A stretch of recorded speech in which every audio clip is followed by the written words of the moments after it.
오늘 아빠가 들려줄 이 이야기는 아마 유나도 어디선가 들어본 적이 있을 거야. 알프레드 노벨, 그에 대한 이야기를 지금부터 시작할게. 1833년 10월 21일 스웨덴의 스톡홀름, 어느 추운 겨울날 한 아이가 태어났어. 그 아이의 이름은 알프레드 노벨. 노벨의 아버지는 발명가였지만 사업은 계속 실패했어. 가난이 언제나 그림자처럼 따라다녀서 노벨의 가족은 그리 부유하지 못했지. 가족들은 더 나은 삶을 찾아서 여러 곳을 떠돌아야만 했단다. 그래도 노벨은 남달랐다고 해. 어릴 적부터 책을 끼고 살았고 과학 이야기엔 눈을 반짝이며 큰 관심을 가졌다고 사람들이 말하곤 했지. 형제들 중에서는 가장 조용했지만 가끔씩 혼잣말로 중얼거리면서 아이디어를 메모하곤 했대.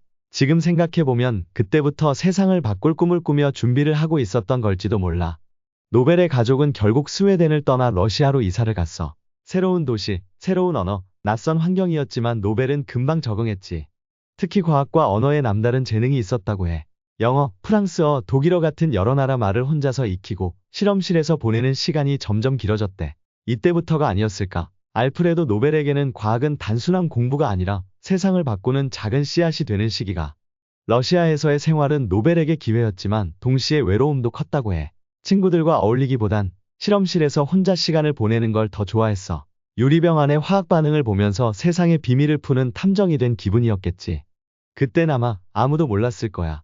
그 조용한 소년이 나중에 온 세상을 깜짝 놀라게 할 엄청난 발명을 하게 될 줄은. 시간이 흘러서 청년이 된 알프레드는 더 넓은 세상을 배우기 위해 유럽 곳곳을 다니고 미국을 여행하면서 화학과 공학을 더 깊이 배웠어.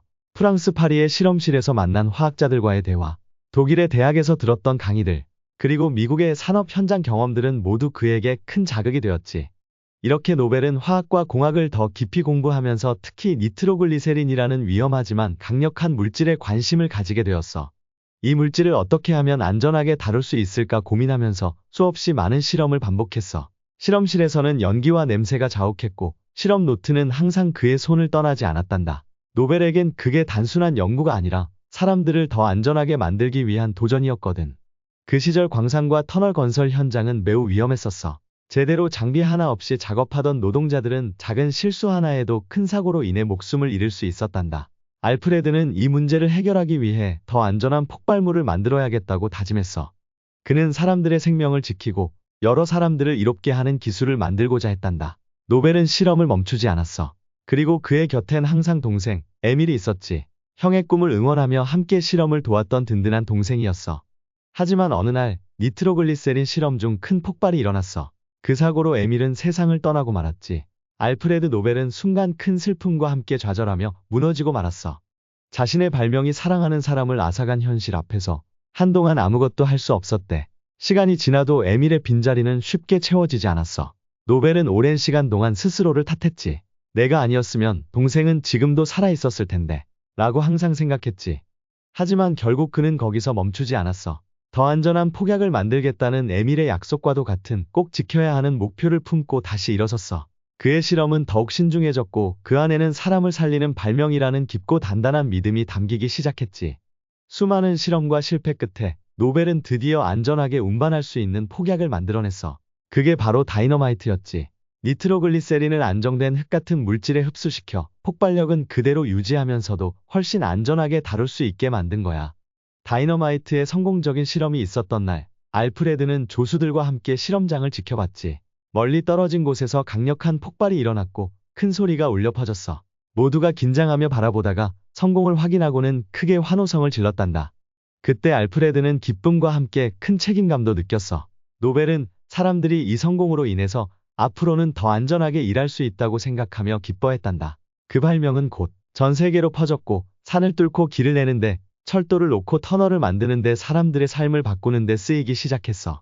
한 번은 알프레드가 공사 중 사고를 막기 위해 위험을 무릅쓰고 직접 다이너마이트 설치를 지도하기도 했단다.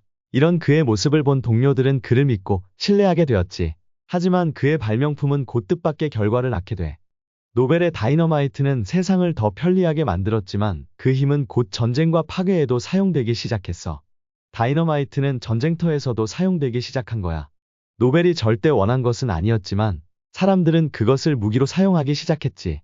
더 강력한 폭발력을 위해 사용했고 이는 전쟁의 양상을 바꾸게 되었어. 노벨은 이를 알고 매우 충격을 받았단다. 그러던 어느 날 노벨은 신문에서 자신의 죽음을 알리는 부고 기사를 보았어. 하지만 그건 그의 형이 죽은 사건을 알프레드 노벨의 죽음으로 잘못 오버한 거였지만 신문에는 죽음의 상인 알프레드 노벨 사망이라는 충격적인 제목이 적혀 있었단다. 신문에선 죽음의 상인이라고 노벨을 비난했지. 노벨은 아주 큰 충격을 받았어. 사람을 살리기 위해 시작한 일이 사람을 해치는 데 쓰이는 현실 앞에서 그는 깊은 슬픔에 빠졌대. 세상은 그의 의도보다 결과만을 바라보고 있었던 거야. 노벨은 계속 깊은 고민에 빠졌어. 그는 사람들에게 도움이 되는 발명가가 되고 싶었는데 결국은 사람들에게 두려움의 상징이 되고 있었으니까. 그래서 그는 결심했어.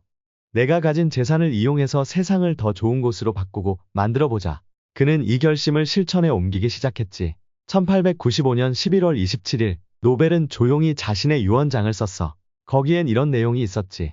내 재산 대부분을 인류를 위해 헌신한 사람들에게 상으로 전달해주길 바란다. 과학, 문학, 평화, 세상을 더 나은 곳으로 만든 사람들에게 주는 상으로. 그게 바로 우리가 아는 노벨상의 시작이었어. 누구도 예상하지 못한 마지막 반전. 노벨은 세상을 떠나기 전에 자신의 이름을 다시 정의한 거야. 1896년 12월 10일 노벨은 이탈리아 살레모에서 조용히 눈을 감았어. 그의 곁엔 가족도 친구도 거의 없었대. 하지만 그날 이후 전 세계 사람들은 노벨이 남긴 유언장을 읽고 놀라워했지. 죽음의 상인이라는 오명 뒤에 이토록 깊은 뜻이 숨어 있었을 줄은 아무도 몰랐거든. 사람들은 조금씩 그를 다시 바라보기 시작했어. 존경과 감사를 담아서. 노벨이 세상을 떠난 뒤 그의 뜻은 그대로 실행되었어. 1901년 12월 10일 노벨이 세상을 떠난 지 5년이 되는 날. 첫 번째 노벨상 시상식이 열렸어. 노벨이 꿈꿨던 대로 과학자, 작가, 평화를 위해 노력한 이들이 전 세계에서 무대 위로 올라왔지. 그 순간 사람들은 깨달았어.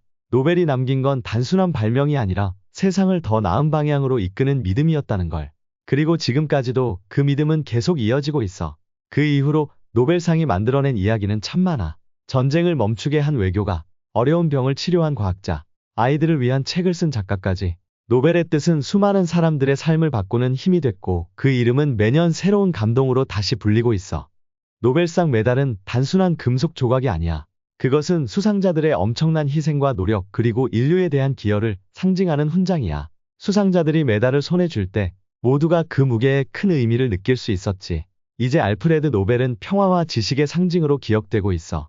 더 이상 죽음의 상인이 아닌 인류에게 희망을 준 사람으로 그의 이름은 지금도 전 세계 사람들의 마음속에 살아있단다. 오늘날에도 노벨상은 세계적인 명예로운 상으로 이어지고 있어. 매년 노벨상 시상식은 전 세계의 이목을 끌며 다양한 분야에서 인류의 진보에 이바지한 사람들을 조명해. 과학자, 작가, 평화운동가들이 한자리에 모여 상을 받고 그들의 업적을 기리는 이 장면은 많은 이들에게 감동을 주지. 노벨의 정신은 온 시대를 초월해 살아있으며 상을 받은 사람들뿐만 아니라 그것을 지켜보는 모두에게 영감을 줘. 그리고 수상자들의 이야기는 또 다른 누군가에게 꿈이 되고 희망이 되지. 알프레드 노벨은 우리에게 더 나은 세상을 꿈꾸게 했어.